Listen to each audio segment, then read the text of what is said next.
Com efeito, os filhos deste mundo são mais espertos em seus negócios do que os filhos da luz. Reverendíssimo Padre Marcelo, amados irmãos e irmãs, ao refletirmos a liturgia da palavra que hoje a Santa Mãe Igreja nos convida, creio eu que talvez uma música nos ajudaria a nossa reflexão. Eu convido você a cantar, caso vocês saibam. Assim. Quero transformar numa canção as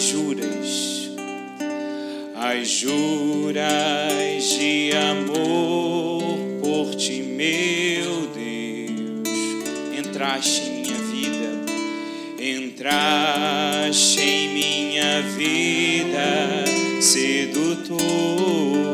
Já não sei viver sem teu amor. Tudo te entreguei, nada me restou. Livre eu fiquei para te amar, meu Deus. Tudo me pediste, nada te neguei. Hoje sou feliz assim, tenho a ti, meu Deus. Ao cantarmos esta canção, em que em sua letra nos fala: quero transformar as juras de amor por ti, ó Deus, em uma canção. E aqui temos alguns músicos, e talvez nos ajude a pensar em que no dia 22, onde seremos apresentado o novo hino dedicado a São Gonçalo de Amarante. Mas para quem sabe e entende de música, fazer uma canção não é fácil. Fazer uma canção custa, além de desenhar em belas palavras os sentimentos que trazemos, além dos acordes necessários dos instrumentos em que possam se casar de modo harmônico e assim cativar um coração para que aquela letra daquela canção se perdure ao longo do tempo. Mas infelizmente, eu e vocês não queremos transformar as juras de amor por Deus em uma canção. Aquilo que deveria ser para nós uma bela sinfonia, nos contentamos em cantar a capela, porque é mais fácil. Ou até mesmo pior, às vezes as juras de amor nós não queremos cantar, queremos pagar para outros que possam transformar em uma canção e assim cantar. Cantávamos: tenho a ti, meu Deus. Tenho a Deus como posse, como tudo. Tudo te entreguei, nada me restou. Mas precisamos hoje examinar a nossa consciência e pensarmos: de fato entregamos tudo ao Senhor? Será que tenho de fato Deus como a minha verdadeira posse, onde eu olho tudo que tenho e reconheço como nada? Ou de fato vivemos o contrário, em que o Senhor nos pede e dizemos não para Ele? Tudo me pediste, nada te neguei. Que eu e vocês possamos entender isso profundamente, porque a liturgia da palavra, de maneira específica, o Evangelho, em que olhamos o Senhor que conta esta parábola do administrador desonesto. E aqui o Senhor não quer apresentar o administrador desonesto como um modelo para seguir em sua desonestidade, não. Mas como um exemplo a ser imitado pela sua habilidade previdente. Ou seja, o Senhor Jesus louva o empenho, a decisão, a astúcia, a capacidade de sobrepor-se e resolver uma situação difícil sem deixar-se levar pelo desânimo. Sem deixar levar pelo desânimo. Porque esse administrador desonesto, ao ouvir a repreensão do seu patrão e sabendo que iria ser despedido, ele não se desespera, pensa em soluções. E assim Santo Agostinho vai dizer: porque o Senhor narrou esta parábola? Não porque aquele servo fosse um exemplo a ser imitado, mas porque foi prevenido em relação ao futuro, a fim de que se envergonhe o cristão que não tenha essa determinação. Assim eu e vocês precisamos nos envergonharmos quando não temos esse mesmo empenho em relação a Deus, como teve este empenho esse homem desonesto. Meus irmãos, muitas vezes nos comportamos como crianças, manhosas e preguiçosas com relação à nossa salvação e a dos outros, e até parecem indiferentes em fazer o bem. Se domingo passado ouvíamos nas 3 parábolas da misericórdia, um Deus que é misericordioso, que tem uma iniciativa de vir ao encontro, como aquele pastor que vai ao encontro daquela ovelha que se perdeu, como aquela mulher que faz de tudo para encontrar aquela moeda que foi perdida, como aquele pai que espera a volta de seu filho e que não deixa quase o filho falar nada, mas se joga de braços abertos e beija, trata com carinho aquele filho que, pelo contrário, tratou com rancor o seu pai.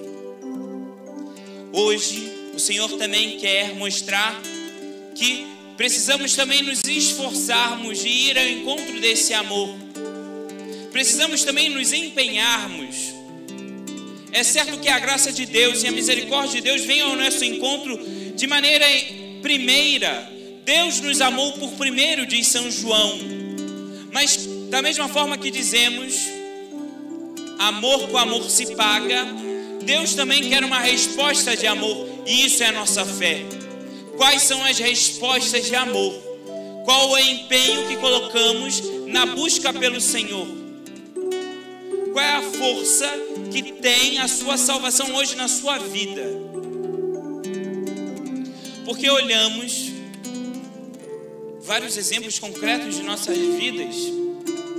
Quantas vezes, no período mais drástico da pandemia do Covid, quantas pessoas se preocupavam e faziam de tantas coisas, até mesmo você dentro de casa, botou toda a cautela para prevenir-se se alguém viesse de fora. Às vezes um pano do lado de fora com água sanitária, imediatamente não trocava as roupas do lado de fora. As compras que fazíamos, imediatamente tínhamos que lavar, fazíamos um esforço danado para assim não contrairmos os vírus. Qual o empenho que fazemos para não cair no pecado? De não cairmos no pecado mortal. Será que esse mesmo empenho temos em relação à nossa salvação? Ao olharmos as torcidas de futebol, e aqui não é criticar, é belo, mas como ver aquele estádio lotado em que pessoas gritam, aclamam o seu time, torcem mesmo ainda perdendo, e aquelas mesmas pessoas, até mesmo nós, somos incapazes às vezes de cantar com força uma canção dentro da Santa Missa, dentro de uma adoração. Que ao invés de vermos as cruzes da nossa vida, os desafios, desistimos de primeiro momento, enquanto um time pode estar perdendo e ainda temos esperança. Que contradição! vemos também, estamos em período de política, e quantas pessoas se empenham em promover o seu candidato, mas não tem o mesmo empenho em promover o Evangelho, de anunciar a Jesus Cristo. Que contradição! Olhar pessoas que foram no show do Rock in Rio, também nada é contra, mas enfrentaram um tempo frio, chuva, ficaram acordados até de madrugada. Mas aqui eu dou testemunho que em dias de confissão, pessoas agendadas, pode cair um pouquinho de água e as pessoas preferem não vir à confissão porque está chovendo. Ou seja, ouvimos novamente o Senhor exclamar com tristeza, dizendo: com efeito, os filhos deste mundo são mais espertos em seus negócios que os filhos da luz. Quantas vezes nós nos empenhamos em querer, em promover sonhos, planos, projetos que perecem com o tempo, mas somos ainda fracos, desanimados, sem ânimo para promover e buscar os bens que permanecem para a eternidade.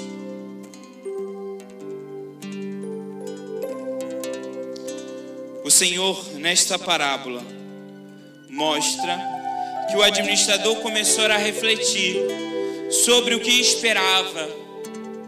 Para cavar não tenho forças, de mendigar tenho vergonha.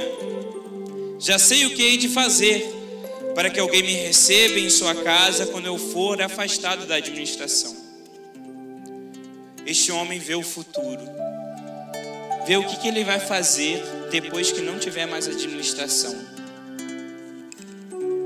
E para isso, precisamos também nós pensarmos: será que refletimos sobre aquilo que nos espera? Temos a morte diante dos nossos olhos. Sabemos que um momento o Senhor há de chamar cada um de nós. E não sabemos nem o dia nem a hora. Estaremos prontos para darmos conta da nossa administração, dos bens que o Senhor nos confiou, o bem da nossa vida, o bem da nossa família, o bem daqueles que o Senhor nos colocou à frente? Será que temos conta esse juízo particular, em que não haverá mais volta? Precisamos também refletirmos isso. Da mesma forma que esse administrador olhou para a frente, olhou para aquilo que esperava e via que cavar não tinha forças, mendigar tinha vergonha. Eu e vocês precisamos também ter Deus diante de nós e falar: o que será de mim quando o Senhor mostrar os meus erros? O que será de mim quando o Senhor falar: servo infiel? Servo infiel. Será que sentiremos vergonha, como esse homem falava: tenho vergonha de mendigar? Mas precisamos não ter vergonha de mendigar as graças do Senhor. Isso não precisamos ter vergonha. Precisamos ter vergonha dos nossos pecados em relação a Deus.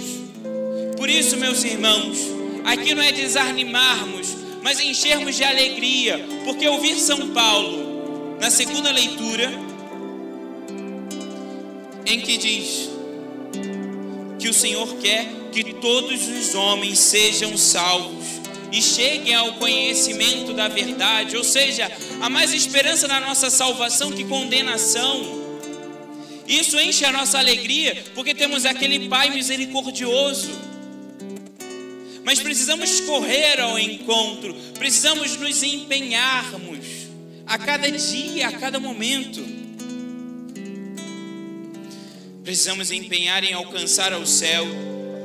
E assim São José Maria Escrivá diz: que empenho põe os homens nos seus assuntos terrenos, sonhos de honras, ambição de riquezas, preocupações de sensualidade. Eles e elas, ricos e pobres, jovens, velhos e até crianças, todos a mesma coisa. Quando tu e eu pusermos o mesmo empenho nos assuntos da nossa alma, teremos uma fé viva e operante. Não haverá obstáculo que não vençamos nos nossos empreendimentos apostólicos. Precisamos vencer. E assim precisamos desta criatividade santa que os santos tiveram na sua vida. Quantas vezes nós somos tão criativos para pecar? Quantas vezes temos a esperteza para buscar o pecado? Organizamos, planejamos como alcançar as coisas mais e ruins. Mas essa mesma criatividade não temos às vezes na nossa própria conversão e na conversão do outro.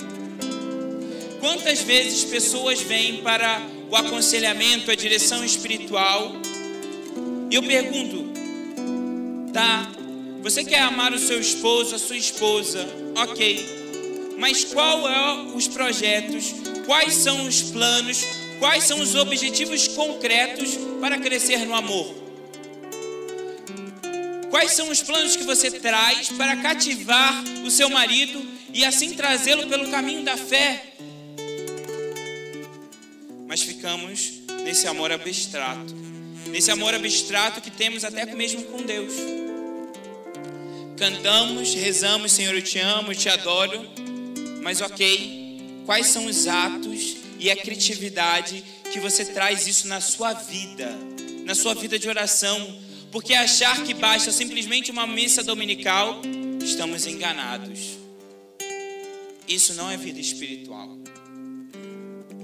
É lógico que a missa é a maior das orações, mas o Senhor que caminha diariamente conosco precisa também uma resposta de amor diária. Quais são os atos diários concretos que somos criativos? Às vezes você pode falar, diácono, eu tenho uma rotina muito difícil, tenho que cuidar do filho, da casa, às vezes tenho um filho pequeno, às vezes não tenho nem tempo para rezar o terço. Ok, mas você não tem um marido que te acompanha? Sim. Por que enquanto você não faz a comida, o jantar, o almoço, ele não pode estar rezando junto contigo na cozinha e você vai acompanhando aquela oração? Ah, minha rotina é difícil. Por que você no seu caminho, no ônibus, você não é capaz de trazer a oração do Santo Terço ali, nas coisas simples, no seu andar? Por que você, nos intervalos ou outros do trabalho, você não lê a liturgia do dia, a palavra do Senhor tem a você? Porque nos acomodamos. Essa é a verdade. Nos acomodamos. Queremos simplesmente um Deus que venha ao nosso encontro. E os santos não fizeram isso. Ao olhar no nosso padroeiro, que ao ver aqueles homens daquela região de Amarante, precisavam ir à igreja, mas por causa do rio, quando chovia, ficava impossível atravessar. Aquele homem não esperou que Deus secasse o rio, pelo contrário, construiu pontes para que aquele povo conseguisse alcançar a graça da Eucaristia, mesmo diante das chuvas. Não se acomodou. Ou pensar Dom Bosco, São João Bosco, que para cativar aqueles jovens daquela época, aquelas crianças, começou simplesmente chamando para brincar. E depois das brincadeiras, dava a catequese, confissão e santa missa. Usou as brincadeiras como iscas. Quais são as iscas hoje que você traz para conseguir cativar os seus filhos para Deus? Seu esposo, a sua esposa, os seus. Qual é o empenho, a esperteza que você traz para levar os outros à salvação? Precisamos hoje ao examinarmos a nossa vida, também ter essa consciência desse administrador que buscou no máximo empenho, o máximo esforço para alcançar a alegria de não ficar sozinho. E aqui, meus irmãos, eu digo, não é fazer grandes coisas, mas começar das pequenas, nas devoções pequenas, nas jaculatórias pequenas durante o dia, nas orações pessoais, ao levantar, ao tomarmos cada refeição, ao descansarmos em casal no matrimônio, nas pequenas coisas, porque o Evangelho ainda diz: quem é fiel nas pequenas, também será fiel nas grandes. Precisamos a cada dia corresponder em pequenas coisas, mas certos que o Senhor vem, certo que o Senhor nos acompanha, mas são respostas de amor, que no pequeno é um bom odor que sobe aos céus como incenso que agrada a Deus. Mas aqui também temos a certeza que não é simplesmente o nosso esforço, não é simplesmente a nossa ação, mas existe uma graça de Deus em nós. É Ele que primeiro nos alimenta, é Ele primeiro que nos fortalece, é Ele primeiro que nos impulsiona, porque como diz o salmista, levanta da poeira um indigente e do lixo Ele retira o pobrezinho para fazê-lo assentar-se com os nobres, assentar-se com os nobres do seu povo. Hoje eu e vocês, o Senhor nos convida, nos tira do lixo do pecado para sentarmos à mesa do banquete do sacrifício, a mesa onde eu e vocês somos elevados à condição de nobres, de reis, mas precisamos também corresponder a esse amor que o Senhor nos dá, que ao vermos hoje novamente o Senhor falando com tristeza que os filhos das trevas são mais espertos, possamos também nos envergonhar e suplicando ao perdão de Deus a graça de também corresponder ao seu amor a cada dia, nas pequenas, para assim ser fiéis nas grandes. Com efeito, os filhos deste mundo são mais espertos em seus negócios do que os filhos da luz.